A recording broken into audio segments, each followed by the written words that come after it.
do this, post in the chat um, a website. That would be awesome if you could navigate to that. I'm going to ask you all a handful of polling questions here at the beginning and maybe one in the middle, so we can be a little bit interactive.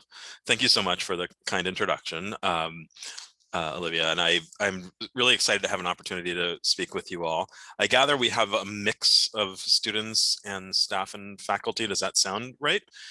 So I'm hoping there will be a little something in here for everybody. And I'm really open to questions. The one thing I will say is please don't feel like you have to wait until the end to ask questions. So if in the moment something pops up, it seems like there are few enough of us on here that you could literally just unmute and ask a question if you wish. If you feel better about it and want to do like a raise the hand function, I assume, Olivia, maybe you can see if somebody raises a hand. Please don't wait till the end if you have something that's popping up and it would help you follow what I'm talking about along the way. But we will certainly reserve some time at the end for questions and just we can kind of riff on whatever's on your minds at that point. So I'll try to stop around 1:45, knowing that we have to end at 1 o'clock. So I am going to talk today about belonging in law school. I did write a book. I published it last year, midsummer. It's called The Guide to Belonging in Law School, and it's really intended for students who are making the transition, let's say, from undergrad into law school. But I think that in it is maybe a lot that can be learned and for all of us, whether we are kind of currently in law school, teaching, and otherwise working with students. So I want to try to spend my time today.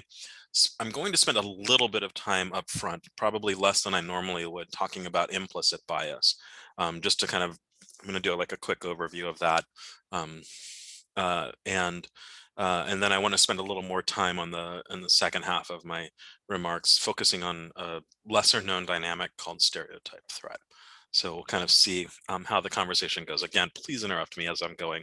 I think it'll make for a much better experience for all of us. And forgive me for just being me in front of a white wall. Usually I'm down in my basement where I am in front. It's not that much better of a view, but at least I have a picture behind me. It's like this wood wall where people sometimes think I'm in a sauna.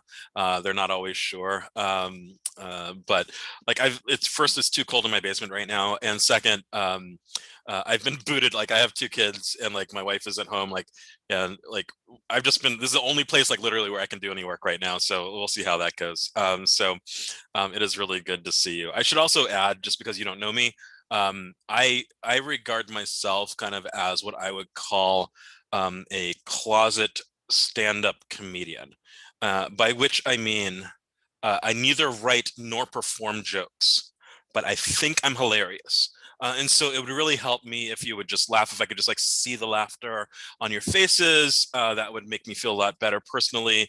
And for those of you, yes, who are not on screen, thank you, Eileen, for the thumbs up. For those of you who are not on screen, I will just assume you think I'm really funny if I don't see you. All right, so let's jump in. I'm going to share my screen. I'll kind of bounce back and forth between sharing my screen and not, but let's start with that and see how we do. I'm going to ask you 4 questions here up front just to get to know you a little bit better. So here's question number 1, and I see some of you have already started to answer it. So I'm not sure how familiar you are with word clouds, but what is cool about this is that the more of you who use words, the bigger they get.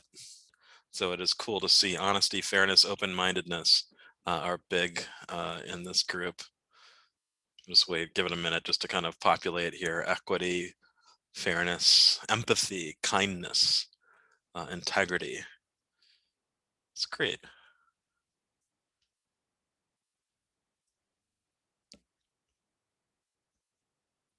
It's nice just to see not just density, but the whole range of characteristics across the group as well.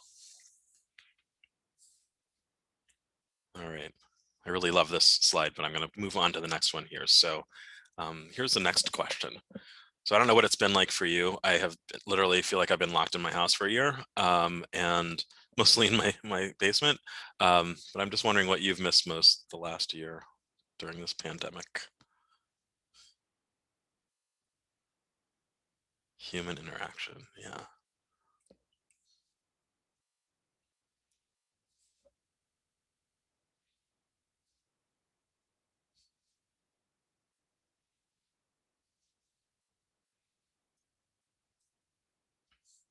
Just notice how much of this is just about like being with other people, right? Like that's the thing we seem to miss the most.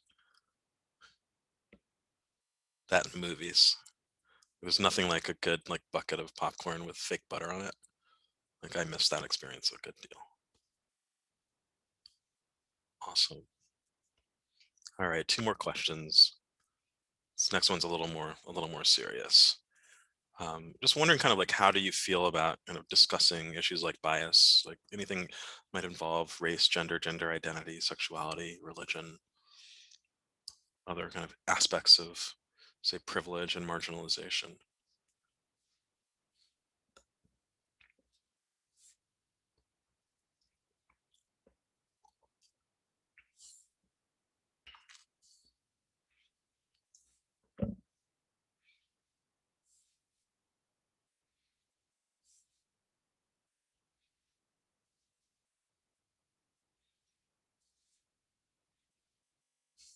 And just as we're looking at this, like you might see kind of open taking like the bigger relative space and necessaries kind of and determined or bringing up second, but I do want to really observe that there's anxious, timid, um, uh, uh, uncomfortable was in there, nervous, tentative. There are a range of experiences and a range of feelings that we bring to these conversations, and I think that's good and okay. So I just want to say that I see it and I appreciate it. Um, my final question, which is not a word cloud, so you can kind of type full sentences if you wish. I just want to know, what is it you hope to get out of the time that we have together today?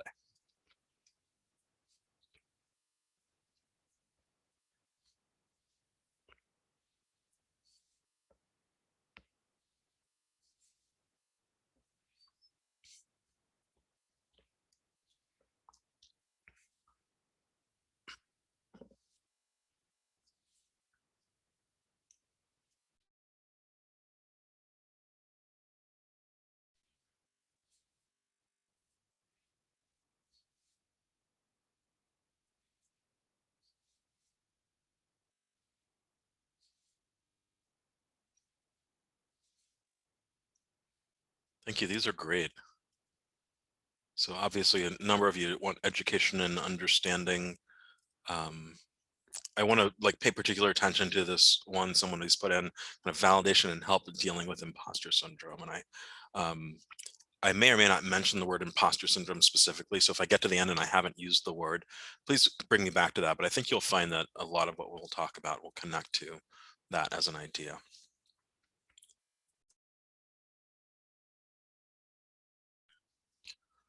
Building on in the community sense of belonging,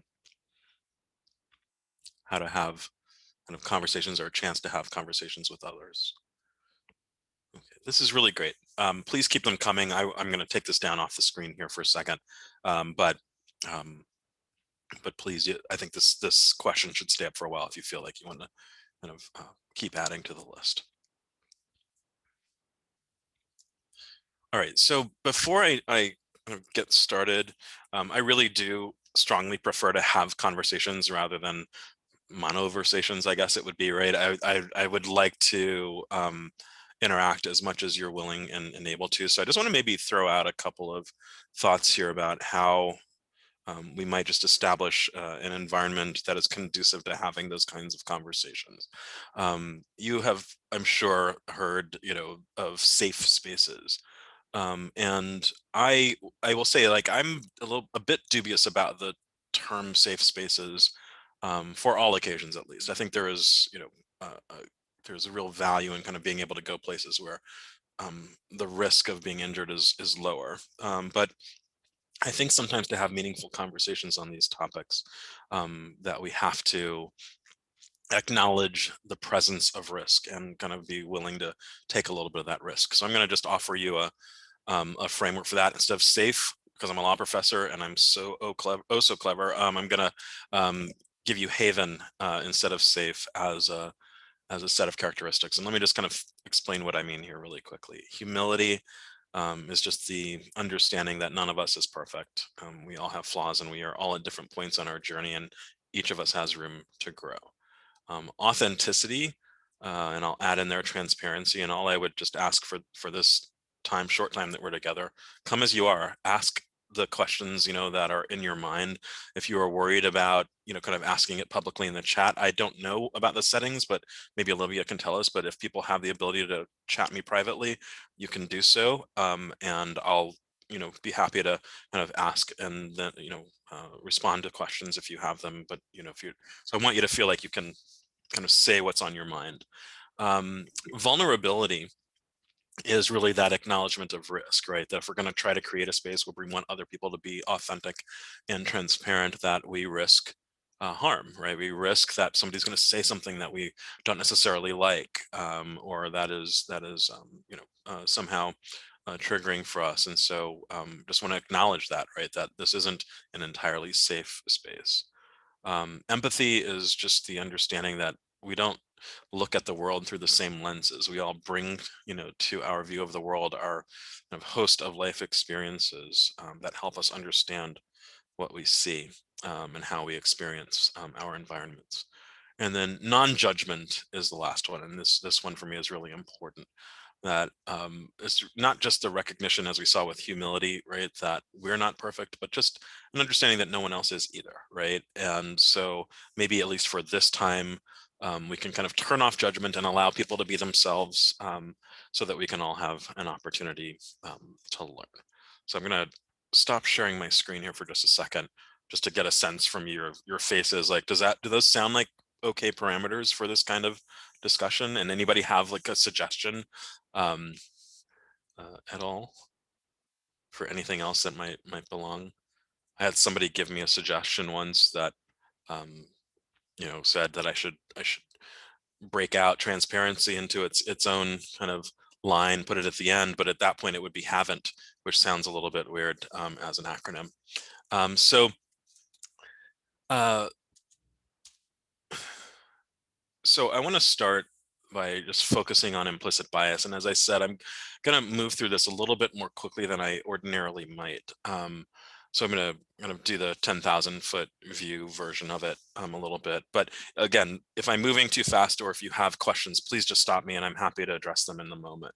I'm not going to dig a lot into the science, but I'll do just a little bit of it, right? So the study of, and I'm going to focus here just on subconscious association as a subset of implicit bias, which can cover a number of other things, but really looking at the way our brains take in and process information. And if you're old enough, then you might remember a show called I Love Lucy. Like the older I get, like the fewer people get my references. There's this old show, like black and white show called I Love Lucy, and Lucille Ball is a star of the show. And like if you've ever seen it, you've probably seen this one episode where Lucy and her friend Ethel, I think her name is, right, are working at a candy factory, and there's all this candy kind of coming down the conveyor belt, right? And they're trying to sort this candy, right, put them into boxes, and it just gets overwhelming, right? So they're like cramming it in their mouths, and it's just like this kind of hilarious scene. And that's kind of how I envision our brains working, right? Our brains are taking in tons of information at any given time, and we can't really process it all effectively. And so our brains kind of engage in this subconscious sorting, right? So like Lucy and Alpha are there subconsciously somewhere in our heads, kind of putting things into different buckets. And so the important thing is here is that things that are alike go into the same bucket, and we assign characteristics to that bucket. So we tend to view kind of things that we have assigned kind of as belonging in the same category as having those same characteristics. And so what becomes insidious about it is, of course, right, that we can, if this can work in like really benign ways, right? Jerry Kong, who is a professor at University of California, UCLA, kind of talks about chairs. That's like is his example that he uses. And like most of you are sitting down in something you'd probably call a chair, but you probably also didn't think of it as a chair, right? You just sat down because you know what a chair is, right? You could go somewhere and see a chair that you've never seen before, but just know it's a chair because of kind of some template that you have in your brain that basically helps you know what a chair is. But it can become insidious, right? It's fine and benign when we're thinking about chairs, insidious when we think about how our brains group people, right? So that we engage in this kind of similar sorting function when it comes to people, right? And We may sort people into categories. And again, these categories are subconscious. And so it's kind of hard to um, fully understand exactly how this might works, but how we might experience it, right, is just this slight difference between how we might feel about someone, right? We might feel slightly more positively about someone or slightly less positively about them, but that could make the difference in how we choose to interact with people, right? So let me just ask a really quick polling question here. How many of you have taken the Harvard Implicit Association test? Just want to try to get a sense of percentage. If it's super high that have, I will skip over the next few slides. If it is kind of skewed in the other direction, I will talk about the next few slides for just a second. Is that the one where they show like pictures of people? Mm-hmm. Okay. Okay. Just making sure. Yeah, that's fine. I'm actually in one or two slides. I'll show you a screenshot of it. So yeah, you got it. Okay, so it looks like we're kind of averaging out maybe slightly more haven't than have. So I'm just going to spend a minute or two just talking about what that test looks like. This is a screenshot of one of the implicit association tests. If you Google Harvard IAT, your top search will kind of give you a link to Project Implicit, which is what it's called. And there is actually a sublink that says take a test. And I would recommend for everybody, try taking a test or one or several because they're pretty interesting. This test is called the Race IAT. There are about 15 or 20 of these tests on the site. This one is, you can see, there are four categories of information. You've got good words, positive words like laughing or fantastic, negative words like disaster and humiliate, then faces you would recognize as being Black or African American, and faces you would recognize as being white or Caucasian. And what the test does is it's measuring how quickly you can click the right key. It's kind of a game, right? So if you're on a screen, it's the right or left side of your screen. If you're on your keyboard, I think it's the E or the I key. And what it will do is calibrate and then measure how quickly you can select the correct answer. So it might say, if you see a positive word, click the left side of your screen, a negative word, click the right side of your screen, and just does that for a round. It might say, if you see a white face, click the right side of your screen, a black face, then click the left side of your screen, and then it'll do that for a cycle. Then what it will do is begin to combine concepts, right? So if you see a black face or a positive word, click the left side of your screen. See a white face or a negative word, click the right side of your screen. And we'll switch those up. It'll switch sides. It'll kind of do all of these different iterations where it's really measuring at its core how quickly can your brain make the association between the face that you see and the concept that they're trying to attach it to. In other words, is your response time faster when you're connecting white and positive than it is for black and positive? Or is it slower? Is it faster for black and negative versus white and negative, or is it slower? And what's interesting on this test is that in our society, majority of people actually measure faster when connecting white and positive than they do black and positive. Part of the reason I like to talk about this test is that I think that some people can, especially if you're going in without having heard anything about it, it can kind of feel like you're taking a test that's going to tell you whether or not you're a bigot or whether or not you're a bad person. And I think what's really interesting about it is that it's really not doing that at all. I think what it is really doing is just measuring how quickly does your brain make these kinds of connections. Is it easier for your brain to make some kinds of connections versus others? And to me, that's really important information to have without having to go to the next level and say like you're a sexist or a racist or some other kind of thing. And so what's interesting on this test is that in addition to kind of the distinctions that we see in performance with respect to race, we see similar distinctions. We have a kind of an easier time connecting women and family than we do women and career. We have an easier time connecting women and liberal arts versus math and science. We uh, tend to associate negative concepts more easily with people who are from non-dominant religions or who don't present as kind of heteronormative.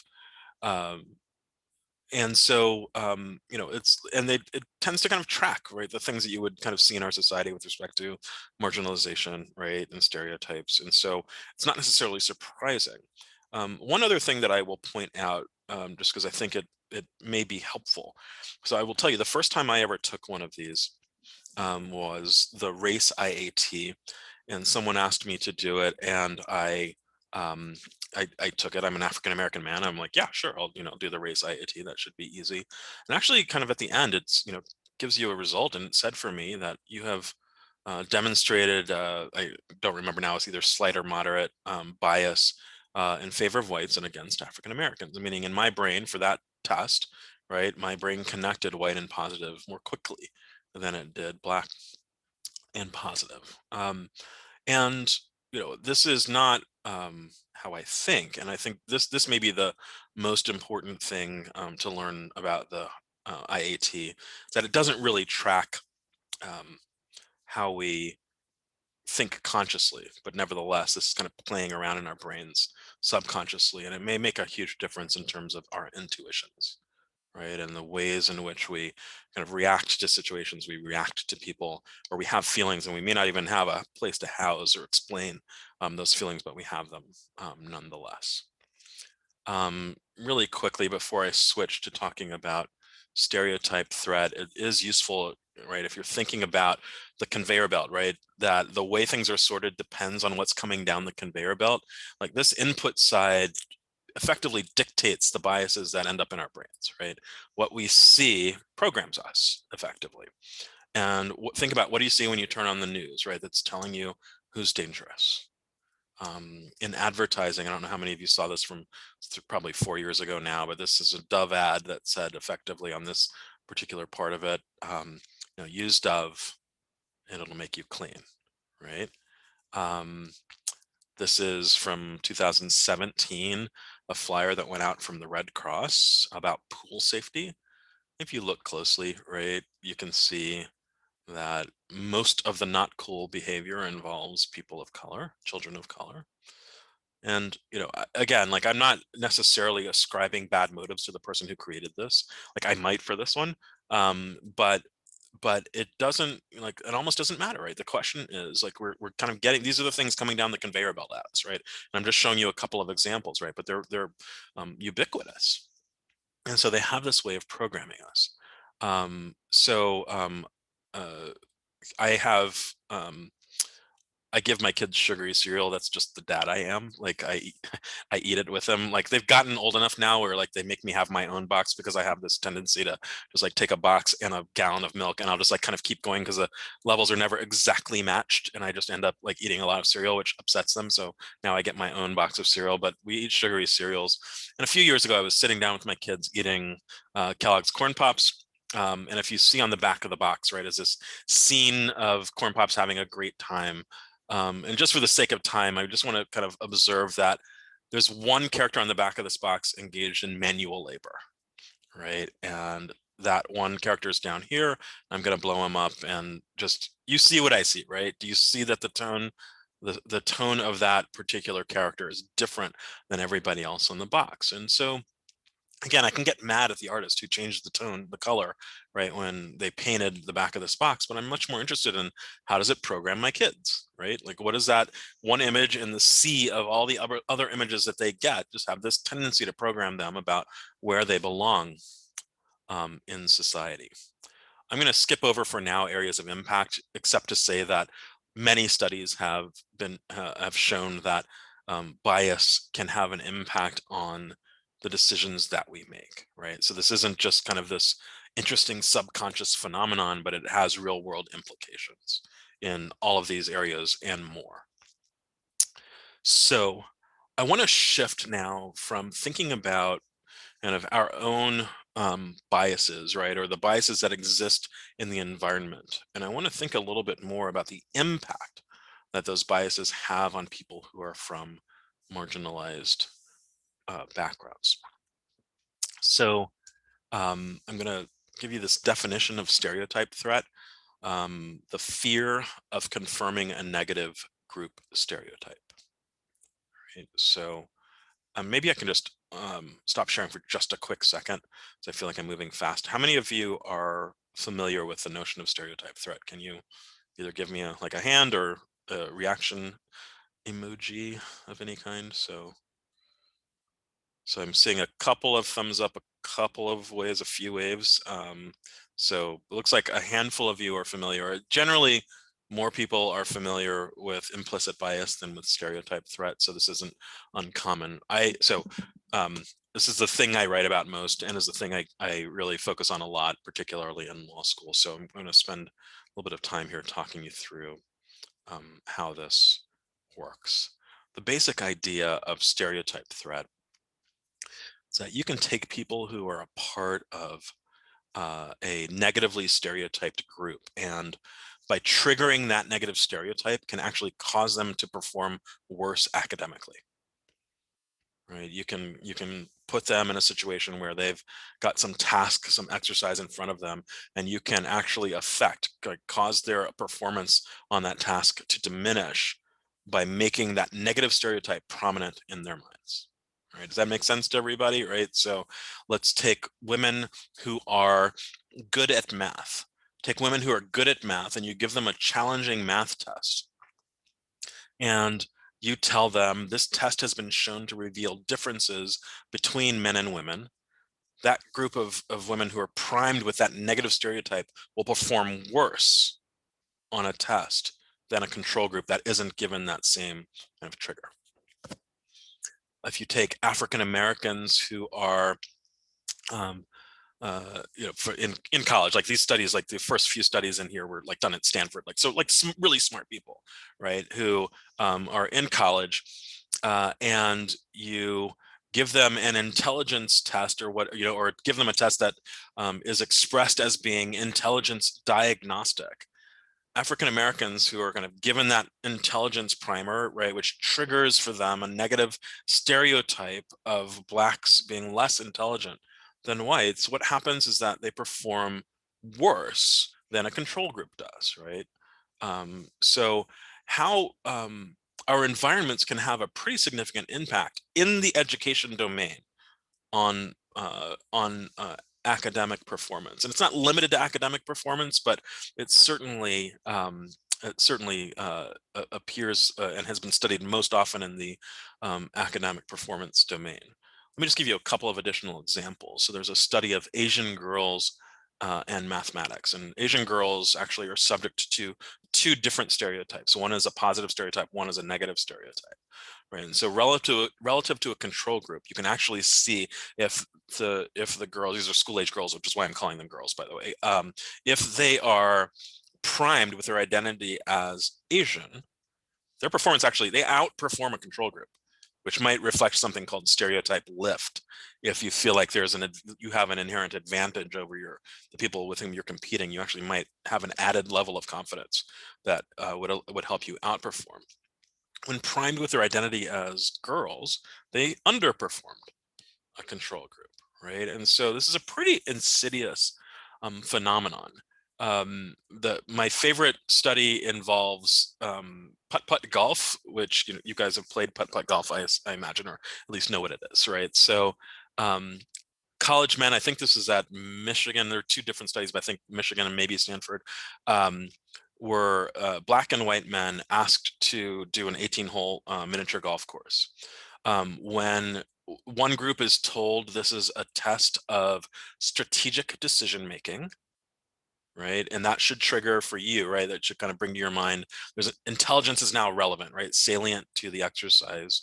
That group performed worse than a control group on putt-putt golf, right? And actually, another group that is told this is a test of natural athletic ability, right, which should raise for you the prospect that white men are regarded as not being as physically capable naturally as African American men. The white men group that's primed with that negative stereotype golf's worse. There's a similar study that looks at white men, again, not a group we typically think of as negatively stereotyped. and they're taking a math test. And when primed with the idea that people from an Asian background tend to be better at math, that negatively stereotypes them in that competitive space. And what happens is that group performs worse on that math test, right? So you can effectively create environments that suppress or performance, or that really provide people with a complete opportunity to perform up to their potential. So let's talk a little bit about how cognitive psychologists really think this is working. That this creates worry, right? If I am in a room and I'm the, and this is described many moments in my life. And by the way, I'm just going to go ahead and say imposter syndrome right now, just so that like this is where you should be paying attention if you were the one who kind of posted that, right? But if I'm, let's say, the only African-American man in a room, and I am called on, let's make it a classroom, right? I'm called on to speak to a tough question in class. There is more risk associated with my answer, right? That when I answer, it's not just, like, do I get it right? Or did I study? Or did I prepare for class? It's also because I am so statistically minoritized that I am not just a reflection on myself and my own ability. I'm a reflection on my whole group, right? And so what that does is just it's an added encumbrance on how I experience that situation, and that's called an increased cognitive load. So if you kind of think about your brain like a computer with some limited operating space, what they would call working memory, like you can engage in some limited amount of functions. It might be a lot, but the universe is limited. But if you occupy some of that space with worry, then what happens is that it takes away from the space you have left to engage in a complete level of processing, right? So this is measured in increased levels of anxiety, decreased working memory, decreased confidence. This is where I think imposter syndrome really can take a foothold.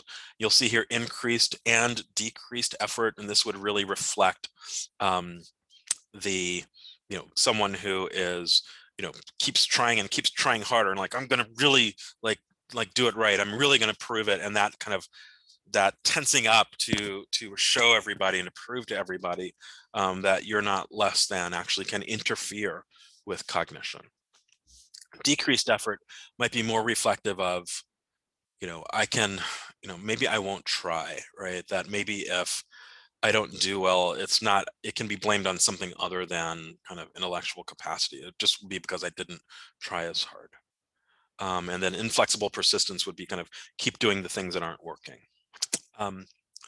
So I want to try to give you an opportunity to experience what this might feel like. So I'm going to ask you all to close your eyes here for just a second.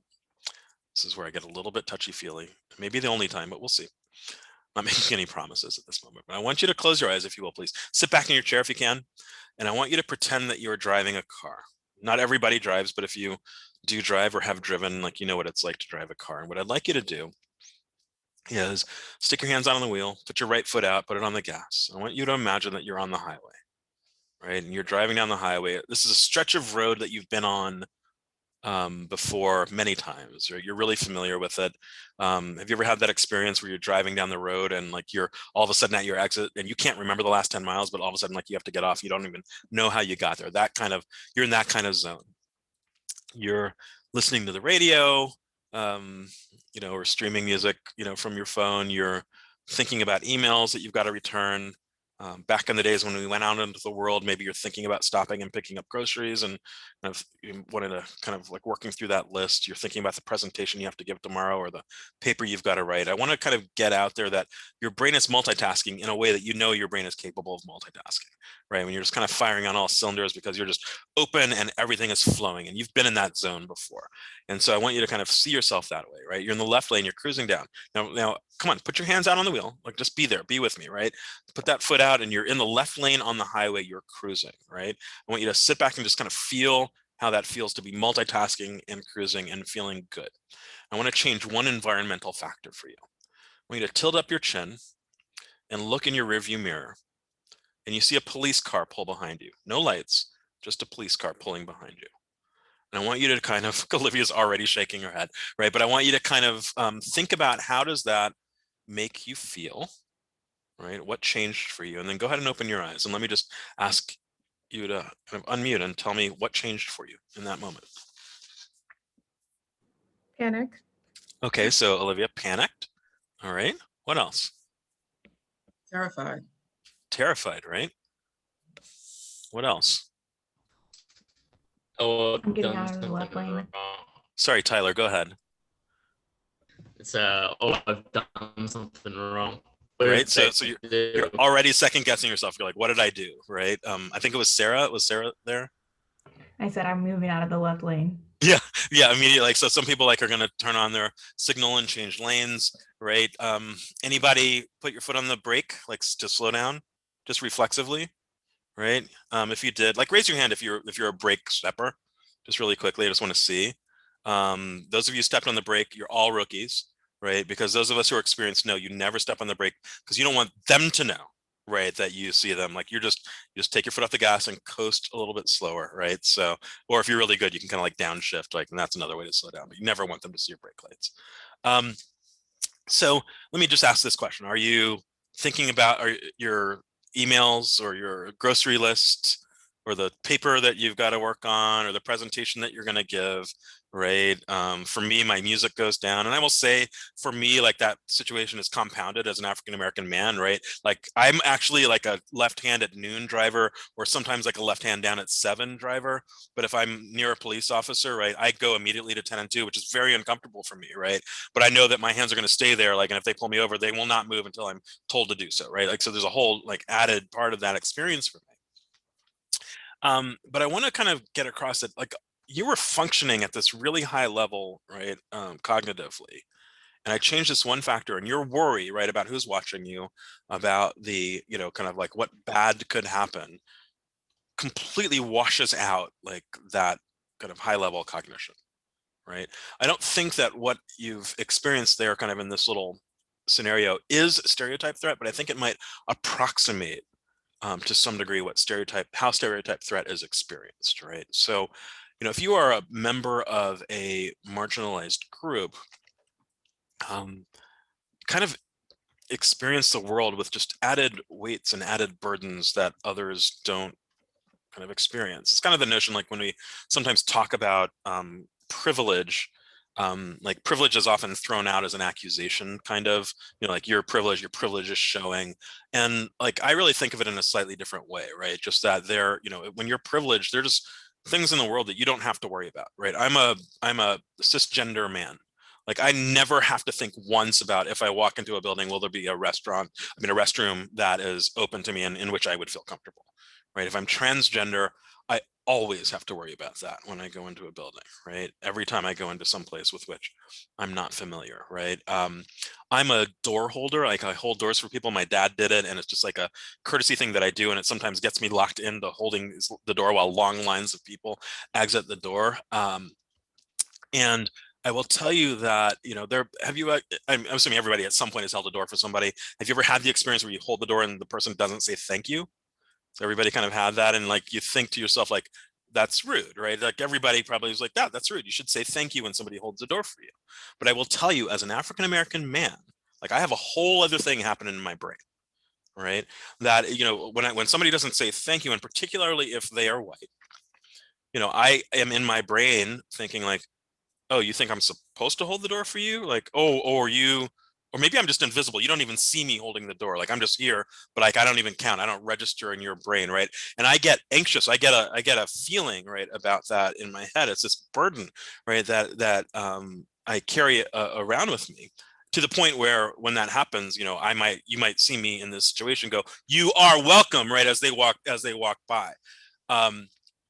And so, if you're a woman and you don't get a promotion, right, it's not just what can I do to position myself better for that promotion the next time, right? It's like, I wonder if I got passed over. Like, why did they select a man? And is there some kind of gender piece to this, And so you just like, and it may or may not be, like, the person walking through the door for me, like, may have earbuds in and they're on a conference call and can't talk, right?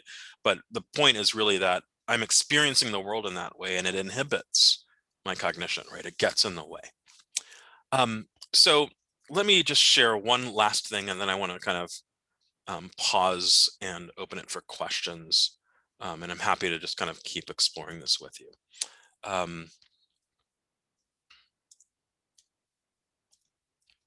So if I were to create, I want to create the perfect breeding environment for stereotype threat. Here's what I'm going to do. All right, so let's think about how it works, right? So what I'm going to do is I want to make sure that I enroll minority students, kind of statistically underrepresented people who want to do well in a particular domain, right? They want to succeed. I'm going to really ensure that they are, by the way, true statistical minorities. I'm going to give them really challenging material, a lot to read, and the substance of it being really dense. Ideally, like if it could be like cases from like 400 years ago, like from the Queen's Court, that would be ideal, right? I want to put students in a situation where their intelligence is always at issue, right? They're getting cold called, right? They're getting kind of in these high stakes situations where they're constantly being pushed to their limits, right? The work isn't easy. I want to isolate them, right? So not only, right, are they statistical minorities, I want to make it tougher for them to kind of work their way into those study groups that seem like they're really helpful, but all I can do is kind of be on the outside of them. I want to ensure that they don't see themselves reflected in the leadership and faculty of an institution. I want to give them almost no quality feedback. In an ideal world, like I would give them kind of like a single high stakes exam at the end of the semester. Like that would, like the whole grade depends on how you perform in 3 or 4 hours at the end of the semester, right? So like for me, this would be the perfect place for stereotype threat to exist. And of course, the kind of corresponding impact, right, of suppressing performance, of inhibiting cognition. And obviously, right, like my argument is that law school is that perfect place. And so how we interact with each other, kind of the environments that we create, matter greatly. And it's important, I think, both on the bias side, right, to think about, how do we as faculty, or how do we as colleagues, as other students, create an environment where students who are from underrepresented backgrounds can feel, how do we contribute, or how do we detract from a sense of belonging, right? What are the ways in which we make assumptions or interact with people that might have an impact on their sense of belonging? Do we add weight under their shoulders or take it away is kind of the question. And then for those of us who are from minoritized backgrounds, it's important just to understand that feeling of imposter syndrome, that feeling of like, it's just so much pressure, not just to do the work, but to constantly feel like I'm having to prove myself, right? Or like I'm tired of being an outsider, can really be particularly challenging. And so at least knowing in some way where that's coming from can kind of at least put a name to it, and it actually has been shown to reduce its impact a little bit. So I have much more I could say, but I want to pause and just stop and say, let's talk. So I didn't get a lot of interruptions throughout, and we're already like 45 minutes in. It went fast. So what reactions do you have to this? What do you have, questions, concerns, or reactions to anything that I've shared?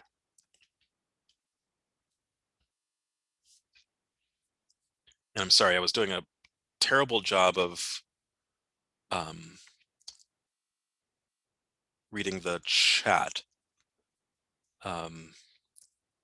So I did get a message it was sent a while ago, so it's completely out of context for me. So if you want to explain that, there's the word carefrontation, which is totally out of context for me. So if you have it in mind and want to kind of send that back to me, please let me know.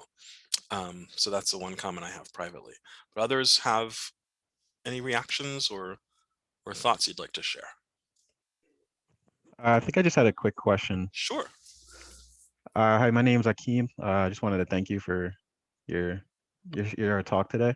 Thank So my you. question was, what do you think students can do to support one another on campus when it comes to eliminating these implicit biases? And like, how do we help each other and create inclusive environment, basically? Sure. So I think that it is, there are little ways we can do it and there are big ways we can do it. And some are, the little ways are easier, right? The big ways are more challenging. I think students can do their part. Again, if you just think about it on an individual basis, how am I being inclusive, versus exclusive? And it may, again, this is not about blaming, right? This is much more about just kind of being intentional about the choices that you make. When you sit down in con law and you look around the room, like, where's everybody sitting, right? Or, did you end up sitting with only people kind of your kind of group in some way? Why is that happening, right? Is your study group only of a certain kind of background? Like, again, maybe you didn't think about it. Maybe you just kind of gravitated towards the people that you intuitively felt more connected to, right? But recognizing that those kinds of things can result in the kind of harm we're talking about. And I think there are much more kind of traumatizing or problematic ways in which we can kind of create additional barriers, so I'm just trying to think of like a great example. So this is actually a really common example. And as I raise it, I want to just make sure that I'm, as I'm saying it, like this can potentially be traumatizing, but I'm hoping you'll be able to follow me through it.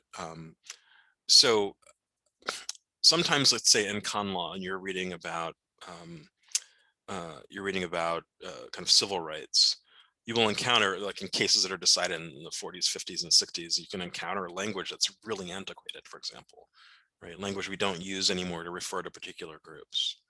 And this happened when I was a student. It's still happening today. I talked to a lot of people at a lot of law schools, and it still happens today that people get caught up when discussing these cases and start using like the old vernacular, right, to refer to African Americans, right, to use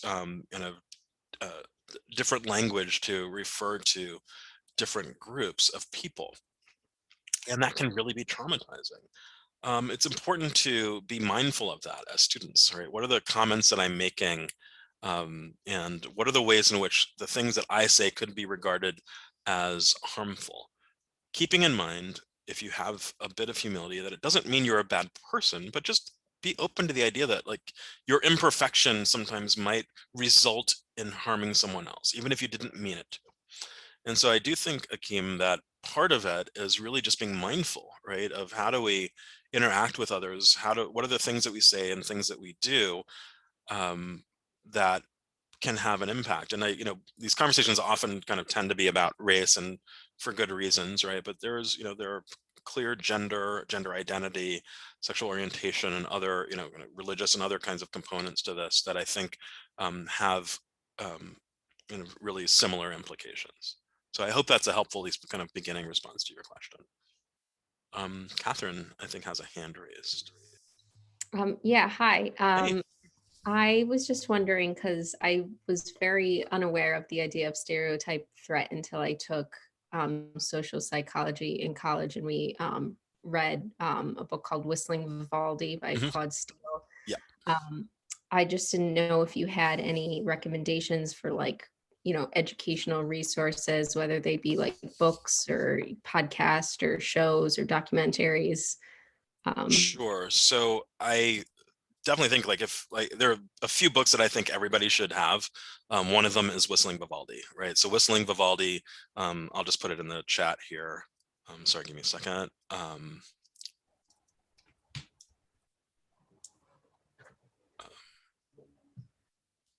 I'm sorry, I'm having chat issues. Just give me a minute. Okay.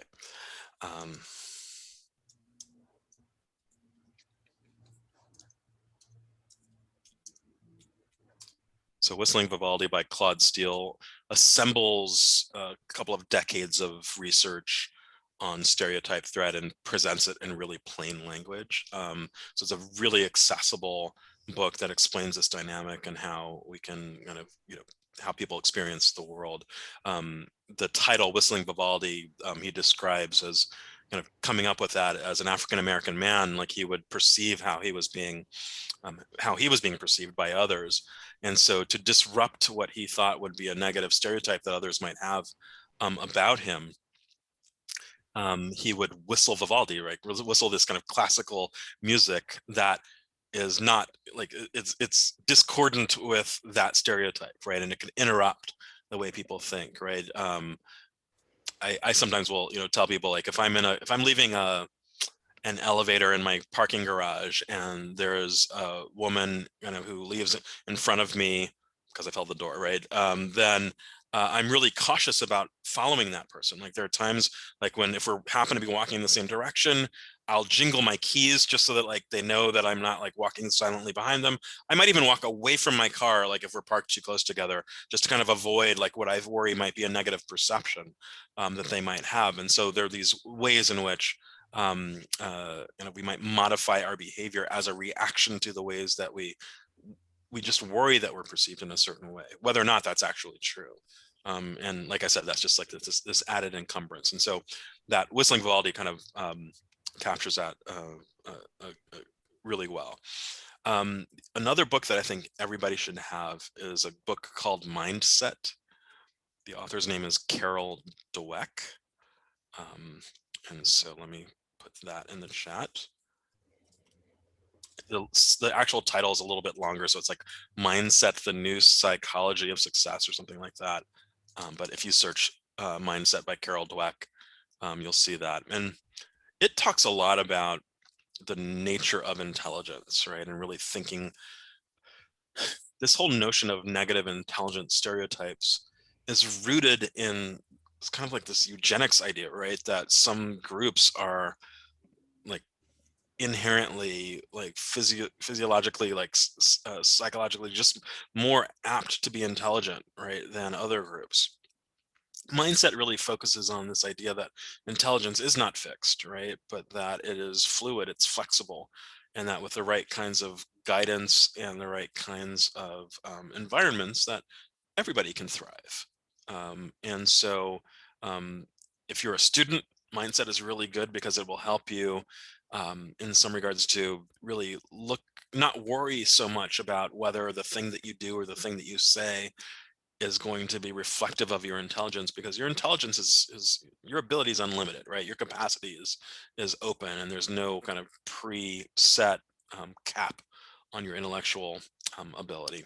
And for those of us who teach, it's really important for us to cultivate that mindset in them, but also to cultivate it in ourselves, so that we're not making prejudgments about who are going to be the strong students, right, and who are going to be the weak students, and things like that. Someone did send a private message to me asking if situations that create stereotyping pressures be called out, or things that create stereotype threat be called out. And so there's this notion of calling out that I think is important to talk about. I think a lot of it may depend on the environment that you're in. I do think that if you have an institution or classes, at least, that are, kind of provide a space where it's maybe a little bit less judgmental and a little more just kind of openness to, like, hey, like, that did not feel good to me, and you may not even realize it, but that's a harmful comment that you made, and the person on the other side can maybe feel a little bit less defensive about kind of it being that a name being put to something that they said, then that might provide greater opportunities to have those kinds of discussions. If you don't have that kind of environment, it can be really challenging, right, to just call something out, because, like, and I should add, right, as again, as I'll just speak from my own experience as an African-American man, like, every time I want to call something out, I've got to decide, like, okay, is it important enough to me to call out?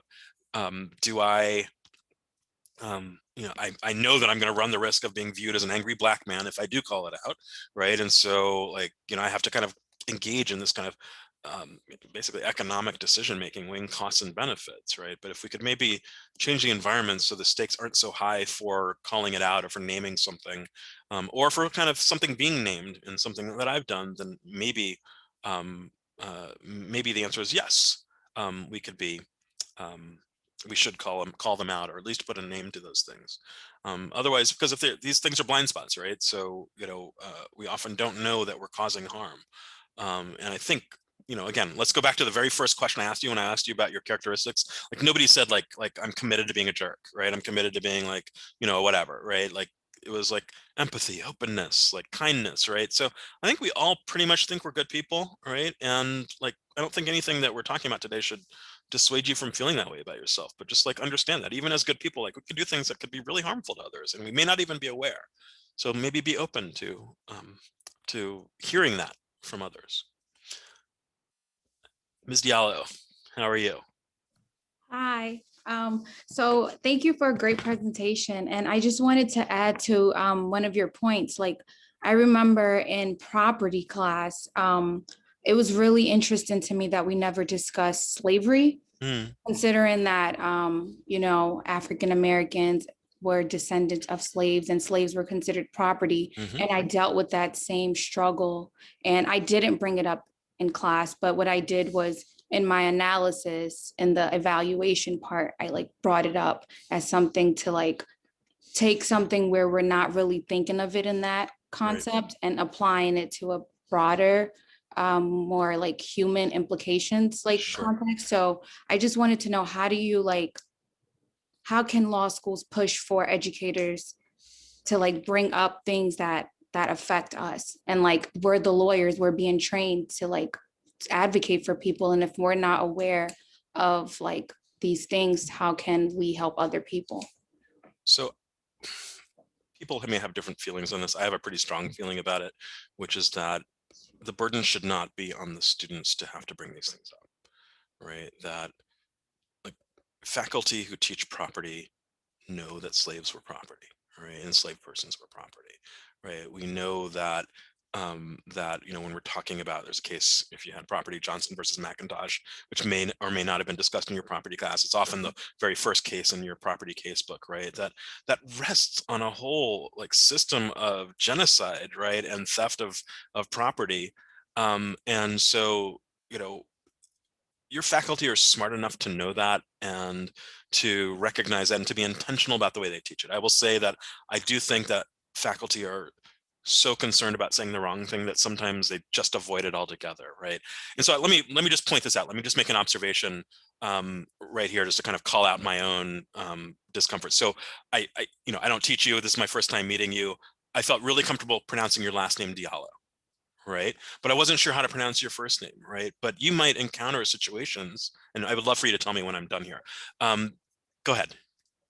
Oh, it's Genebu. Genebu. Okay, excellent. Some students get through the entire semester. I had somebody tell me the other day at another law school that she was the last person called on in class just because the professor had clearly just kept putting off calling on her. And because class participation counted, like the professor finally just had to call on that person, right? And so, you know, we, like, these are things we can anticipate, right? If I'm teaching you in class, I would have sent to you before the semester started an email saying, hey, would you mind, you know, and I send this to everybody, please tell me your pronouns. Please tell me if you have a particular preferred pronunciation that you use for your name. Like, I don't mind making mistakes about names, actually, you know, as long as you're willing to correct me, right? But I can, just by sending that email, create an environment of inclusion, right? It's a little thing, right? But I can also, when I teach contracts, when I'm talking about contracts, just acknowledge when a case, you know, that's talking about the 2008 housing market crash, like that rested a great deal on predatory loans being placed on the backs of people of color, right? Like those are things that I can see, I can anticipate. So the burden doesn't have to be on you, Genevieve, right? To have to raise that question in property. Right. Don't worry, my teachers are great. So no. I'm responding more to kind of the bigger question rather than the specific one, right? But the idea really is that, like, you're there, you're trying to learn property, but you're struggling. You're spending however much time it took you to kind of work through, do I ask this question, or I'm just going to hold on to it. I'm going to suppress it and store it down here somewhere. And eventually after exams, I'm going to let it out on my student evaluation, right? That's a lot for you to have to carry around, right? And that's one thing in myriad other things that you're carrying around, right? So I do think that we as faculty can do our part to lessen that burden. I just want to observe it is 1:03, which means our time has run. I'm happy to stick around for a few minutes and continue to answer questions. But I know a couple people have already had to leave. So let me just, for those of you who are left, say thank you. It's been wonderful talking to you. I'm happy to stick around and answer more questions. I really appreciate your time.